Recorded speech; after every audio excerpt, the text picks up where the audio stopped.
প্রবাসে দক্ষ কর্মী পাঠানোর বার্তা দিয়ে ক্ষমতায় আসা বিএনপি সরকার বিশ্বের বিভিন্ন দেশে মানব সম্পদ রপ্তানিতে গ্রহণ করেছে নানা পদক্ষেপ। তারই ধারাবাহিকতায় দীর্ঘদিন বন্ধ থাকা মালয়েশিয়ার শ্রমবাজার পুনরায় চালু করতে কাজ করছে সরকার।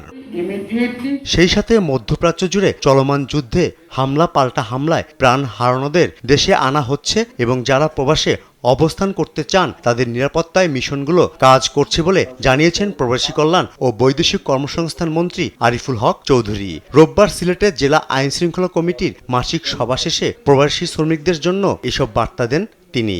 যারা এখানে ফিরে আসছে তারা আবার যাওয়ার জন্য তাদের ভিসা সংক্রান্ত কোনো সমস্যা তাহলে আমরা সেটাকে সমাধান আমরা বিভিন্ন ধরনের কোম্পানির সঙ্গে ব্যবস্থা করতেছি। মালয়েশিয়া সফরের অর্জন নিয়েও কথা বলেন তিনি। সমাজে শুধু মালয়েশিয়া কেন, আমরা সব থেকে কাজ শুরু করেছি মাননীয় প্রধানমন্ত্রীর নির্দেশে, তার নিজস্ব তত্ত্বাবধানে।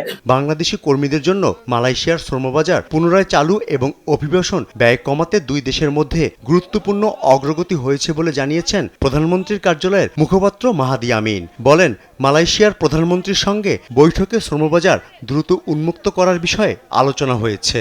আমরা মালয়েশিয়ার মাননীয় প্রধানমন্ত্রী দাতু শ্রী আনোয়ার ইব্রাহিমের সাথে কথা বলেছি। তিনি অত্যন্ত আন্তরিকতার সাথে বাংলাদেশের অবস্থান শুনেছেন এবং সেখানে ওনাদের আন্তঃমন্ত্রণালয়ের অনেক প্রতিনিধি ছিলেন। আমরা সেখানে বাংলাদেশের শ্রম বাজার উন্মুক্ত করবার জন্য ওনার সহযোগিতা চেয়েছি। তিনি নির্দেশনা দিয়েছেন যত দ্রুত সম্ভব বাংলাদেশে যেন বিদেশে বিশেষত মালয়েশিয়ার জনশক্তি রপ্তানিকে সহজতর করে আবার পুনরায় চালু করা সম্ভব হয়। স্বচ্ছভাবে নিয়োগ প্রক্রিয়া নিশ্চিত করতে ও সিন্ডিকেট ভেঙে দিতে সরকার কাজ করছে বলে জানান মাহাদি আমিন। খুব দ্রুত যেন আমাদের অনেক বেশি সংখ্যক মানুষ বিদেশে যান। জনগণের আকাঙ্ক্ষা আমরা যেন অভিবাসন ব্যয় কমিয়ে আনতে পারি। জনগণের আকাঙ্ক্ষা আমরা যেন সিন্ডিকেটকে ভেঙে ফেলতে পারি। তার জন্য ফররুখ বাবু, দেশ টিভি, ঢাকা। বন্ধ মার্কেটটা ওপেন হতে পারে বলে